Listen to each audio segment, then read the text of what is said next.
Hey guys, what's up? Welcome back here to today's edition of Intuitive Angling, and man, I really appreciate you guys checking in to watch the video today. I always appreciate that. Guys, today I've got a really good hook modification for a fluke that'll help you hook a lot more fish on a fluke. You know, if you guys fish soft plastic jerk baits and flukes, you know that one of the biggest downfalls of them is you lose a lot of fish, you get a lot of short strikers, and I've got a good modification I'm going to share with you guys today that's going to really help that out. Also, guys, just a quick reminder, today is the last day of the July sale on my SolarBat Series RB2 and RB3 series sunglasses by SolarBat. If you get a pair by today, you can get, if you buy one pair, you can get the second pair at 60% off. So I'll put the SolarBat link in the description along with all my other links like my Tackle Warehouse link and Fish the Moment Lake Map Breakdown links. Really appreciate you guys using those links and supporting the channel. Okay guys, let's get into this a little bit here. We do a lot of stuff on the fluke because the fluke is such a popular lure and it's such a good technique.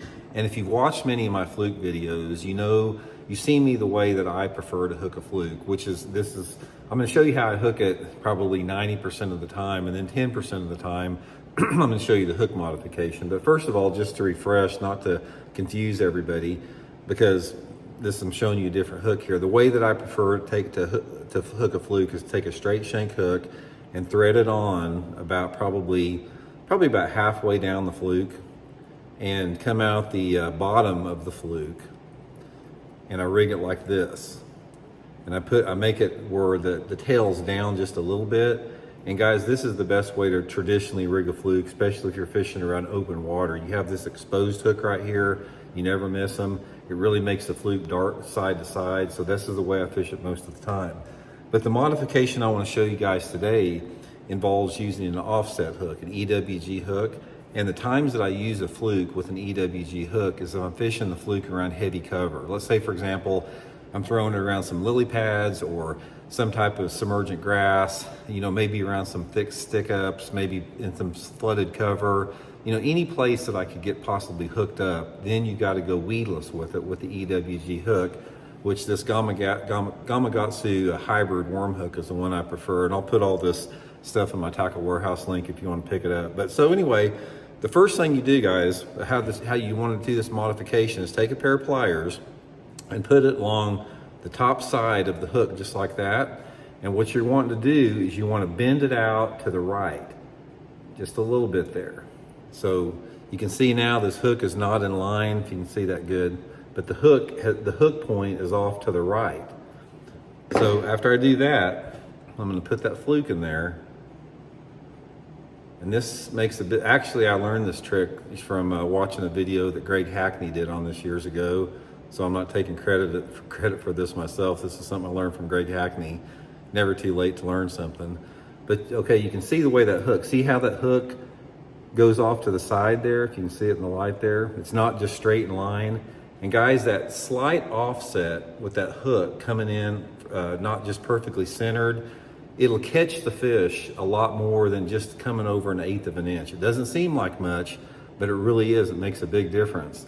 So this is the way that I fish my fluke if I'm fishing it in some type of heavy cover. And you can actually do this sometimes on pitching a creature bait, even though I use the straight shank most of the time. But I've noticed ever since I've been using this, it's like, say for example, before when I was using it just the regular hook without bending it, if I got like 20 bites on a fluke, I'd probably land 10 of them. I'd have a lot of fish that would come up and eat it, and I'd set the hook and it'd come out of their mouth, or I'd have them on for a split second, I'd lose them.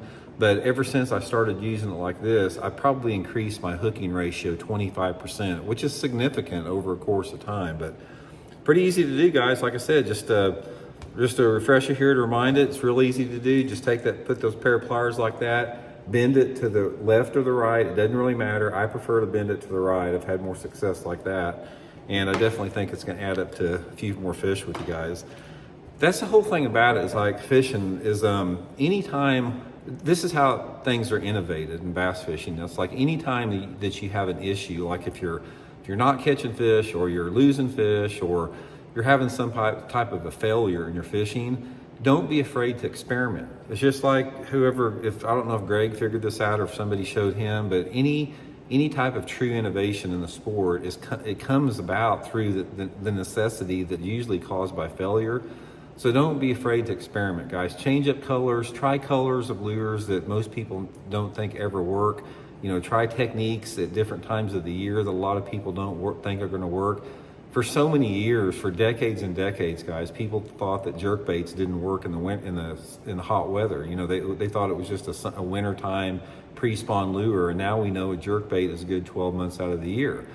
There's been so many examples I can tell you where I've been fishing muddy water, and I've got a handful of lures I think that traditionally would work in muddy water, and then I fish with somebody that doesn't bass fish very much and doesn't know that. They don't have this preconceived notion that something should or shouldn't work, and they will try some offbeat color that I never would have tried in a million years, and they start catching fish on it. So biggest advantage you have in bass fishing, guys, is use your creativity and your imagination. Don't be afraid to experiment.